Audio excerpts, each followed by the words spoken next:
Hi guys, and welcome back to my channel. I hope this video finds you all well.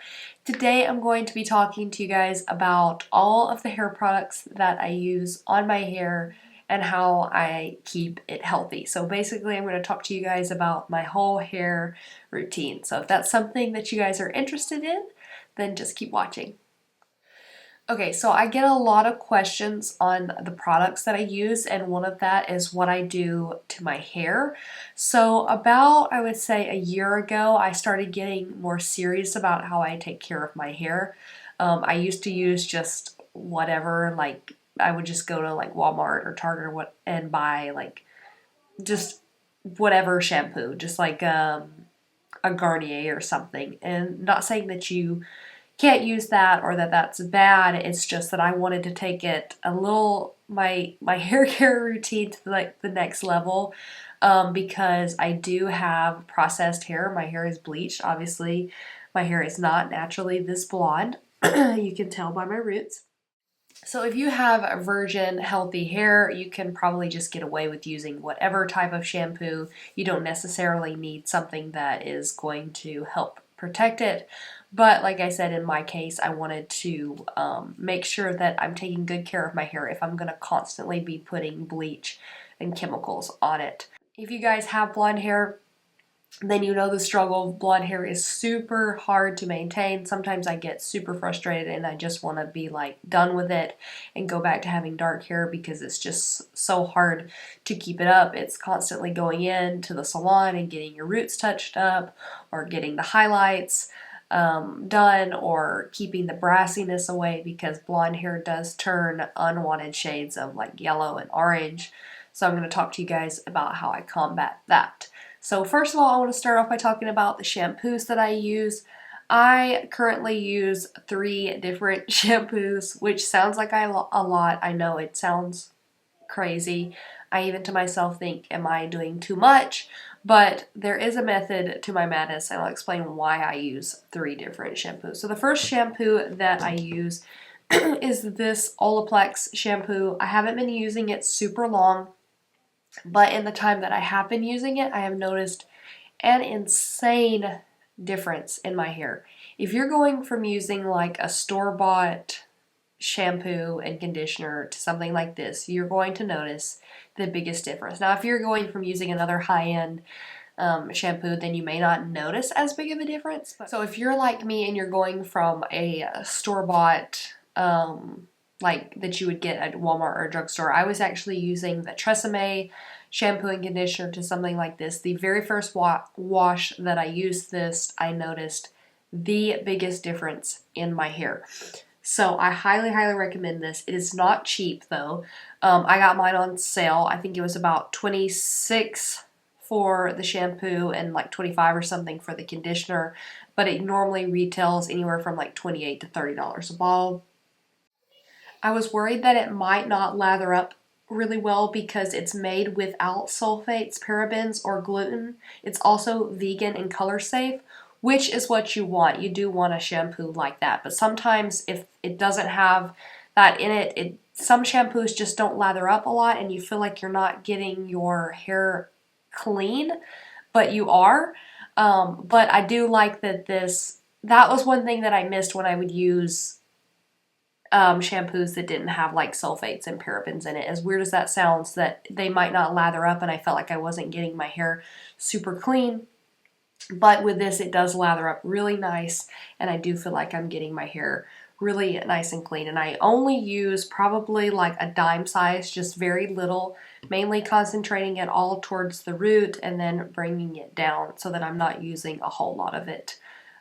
Because it is expensive. So I use this only probably every other hair wash. So I would wash my hair with this. I usually go a day or 2 without washing it, and then the next time I wash my hair, I will wash it with this shampoo. And this is the Biotin shampoo. This is for men and women. And the reason I use this is because after I had both of my kids, my hair, I would lose a lot of hair. So with both of my sons, after the pregnancy, I lost a lot of hair. Now I have pretty thick hair naturally.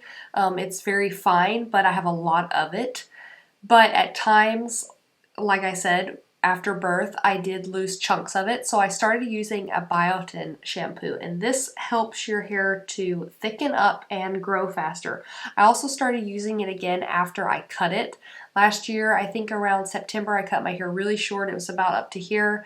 I really loved it short. I enjoyed it, but I guess after a couple of months, I kind of wanted to speed up the process growing it back out. So I started using this and I noticed the biggest difference. My hair started growing insanely fast. Pairing this with some hair vitamins and you will be shocked how fast your hair grows. I did see a few negative reviews on this shampoo. One, because it does have tea tree oil in it and there is some controversy surrounding tea tree oil. I don't think you're supposed to use it while you're pregnant. So I'm not going to go into all of that. You can do your own research and kind of use it at your own risk. I haven't had any kind of negative side effects from it. One of the negative reviews was that it didn't work, and I believe that the reason this might not work is if you're not using it correctly. If you read the back, it says that it needs to stay on your hair anywhere from 2 to 3 minutes. If you want to leave it on a little bit longer, sometimes I'll leave it on for like 5 minutes, and it needs to touch your scalp. So I like to massage this into my scalp really, really well and let it sit there. And sometimes as I'm sitting there, I'll just keep massaging it, or I'll put it on and then wash my body or shave or something and let this really soak in, because that's how it works, is by getting into the follicles on your scalp. So if you're just putting this on and then rinsing it off, it's not going to do its job. It's not going to work. So there's that. That is actually pretty inexpensive. I get it off of Amazon for about $9 for this size bottle. This is the 8 ounce. You can get, I think, the 16 ounce for around 20 bucks. So, but this bottle, like you can see, it's about the same size as the Olaplex. They're actually both 8 ounces. The Olaplex is a little bit more, I think, 8.5. But they last me, this Biotin lasts several months. So the last shampoo that I use is my purple shampoo. This is by far the best purple shampoo I have ever tried. This one is called Finola. It says it's made in Italy and it's no yellow. And you can get this off Amazon. Used to could get it for about $11 or $12 a bottle. I think it's gone up now to like $15. Not really sure why it's gone up.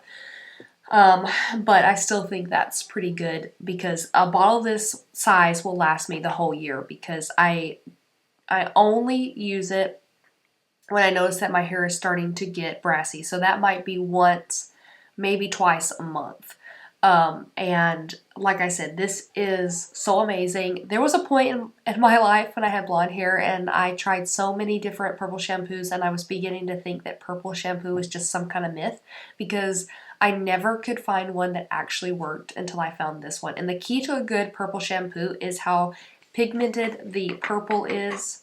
I don't know if you guys will be able to see, if you can see how dark it is inside of there. The purple is super, super pigmented. So if you get a purple shampoo where the purple is really light, almost like a lavender, it's probably not going to work. You want the purple shampoo to be very, very dark purple in order for it to work.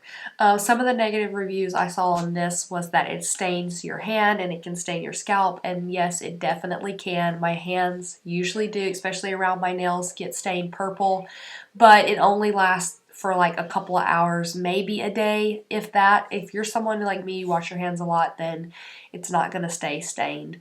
And if you do get a little bit of kind of stain around your scalp, or if some of your strands turn like a lavender, the next time you wash your hair, it will come out. So I wouldn't freak out about that. Another reason why, if you do get this shampoo or another purple shampoo that is very pigmented, a reason why it might not also be working is because you have to leave this on for a time as well, just like with the Biotin. So you can't just put this on and then rinse it off. It really needs to stay on the hair. Depending on the shade of blonde hair that you have will determine how long you need to leave it on. If you have very, very blonde hair that kind of turns to like a pale yellow when it gets brassy, then you only need to leave this on for like just a second, or a minute at the most. I'm telling you, very, very short amount of time, or else your hair is going to be like lavender. If your hair is a little bit darker, or if it's like mine where it has some lighter pieces and darker pieces, I'll leave it on for about 3 minutes and then I will rinse it off. But this is an awesome purple shampoo. I cannot live without it. Anytime I run out, I go and buy a new one. So now I'm going to talk to you guys about the conditioner that I use. The only conditioner as far as in the shower that I'm using at the moment is the Olaplex Conditioner. So I will definitely probably run out of the conditioner before I run out of the shampoo, since I'm only using one conditioner versus 3 shampoos. So this is the Olaplex number 5, and this is a whole system. Actually, you can buy, if you're wondering why it's 5 and 4, on the back it talks about their whole system, their 3, 4, and 5. I can't remember which one, the 2 and 3, I can't remember which one is the hair treatment, if it's 2 or 3, but one of the, I did not buy the hair treatment. But I do love this conditioner. Both the conditioner and the shampoo smell really nice. I think I would almost say that the shampoo smells a little bit better. They both have almost kind of like a citrusy smell. So it's not a bad off-putting smell. But this is the conditioner that I use. And also on the back, it does say to leave the conditioner in for 3 minutes. So this is another product that you want to put and leave on your hair. I usually, when I'm using conditioners, I only put them on the very ends of my hair. I usually don't put a lot of conditioner up here on my root. I'll usually just take my hair wet and I'll just put the conditioner, concentrating most of it on the ends. And the reason I don't like to put the conditioner up at the root is because conditioner can sometimes build up on your scalp and block your hair follicles, so it can actually kind of stunt the growth of your hair and keep it from growing longer. So don't put a ton of conditioner up on your scalp. So the other conditioner that I use is a leave-in conditioner, and it is by the Milk products, the MilkShake products, sorry. And this is the Incredible Milk 12 FX, and it is a leave-in conditioner for all hair types. And I'm not gonna lie, the number one reason that I picked this up is because of how freaking amazing it smells. This hands down smells better than any of the products I just showed you. It smells like a milkshake. It smells like a birthday cake milkshake. It's just amazing. Like, I could sit here and smell it all day. If you like that kind of stuff, if you really like sweet, yummy, delicious smells, then I definitely recommend this. I kid you not, it smells so good you could almost eat it. But if you're turned off by like super sweet cake, sugary smells, then I would stay far away from this because the smell is very strong. Once I have blow dried my hair, I can't really smell it anymore, but you can definitely smell it when you put it in when it's still damp. So what I like to do is let my hair dry for a little bit in the towel, and then I will take it out of the towel and just kind of wring the excess water out, and then I'll spray this either throughout my hair or I'll spray it onto my hand. And again, the same thing with the conditioner in the shower. I try and concentrate it mostly on the ends of the hair, and I don't put it too much at the root. But I really, really love this. I think this retails for about $19 or $20. You can get it off Amazon. I bought mine off of another website. I can't remember the name. It's like Beauty Salon or something like that. I'll link it down below. And the last products that I use on my hair is this heat protectant. I've mentioned this in several of my other videos. It's very, very important to use heat protectant, but I will admit that sometimes I forget to use it. I have to really subconsciously remind myself, use heat protectant, use heat protectant. Because sometimes I'll get started curling or blow drying my hair and I'll go, oh man, I need to put the heat protectant on. This is just the Tresemme one. It protects up to 450 degrees, and I got it at Walmart. I've been thinking about, once I use this one up, maybe trying some other ones. Not that there's anything wrong with this, I just want to see what else is out there, and there might be another one that I like. This one doesn't really have a smell. It almost kind of smells just like hairspray or something, which I don't really like because I don't really like the smell of hairspray. It's not like so bad that I can't use it. It's just if there's another heat protectant out there that smells better, I might be more interested into it. So definitely a heat protectant. The last product that I use on my hair is coconut oil. This is just, you can pick this up anywhere. This is not the brand I typically use. My grandmother gave this to me because she had some left over. I usually like to use the extra virgin coconut oil, and I don't think this is extra virgin. But it was almost out when she gave it to me, so once this one's out, I'll go buy some more. When I lived in California, I used to get the one from Trader Joe's, but you can get this from anywhere. I mean, you can get it at Walmart, Target, and you don't need like anything special, just extra virgin coconut oil. And what I like to do is put this in like a microwave safe jar, heat it up, and then do like a hot oil treatment on my hair and leave it on for about an hour if I can stand it, and then take it off. Some people like to sleep in it, and I haven't tried that because I feel like I might not be able to stand it because just having oily stuff in my hair really bothers me, and I don't know if I could bring myself to laying my oily hair on a pillowcase. But it would be better, obviously, the longer that you leave it in your hair, the better. So after that, I would just wash it out, and I only do that maybe once every month or couple of months. I don't do it a whole lot, honestly, because I forget to do it, but when I do remember, it's always nice. It always leaves my hair feeling really nice. And that's basically it. That's all the products that I'm currently using. There are some new products that I'm really interested in trying out, so maybe I'll do an updated video after I've tried some new products. But yeah, for this video, that's it, and I hope you guys enjoyed it. I hope I was able to explain everything really well. If you have any questions, please leave me a comment down below. I'll link all the information, all these products in the description. Until next time, bye guys.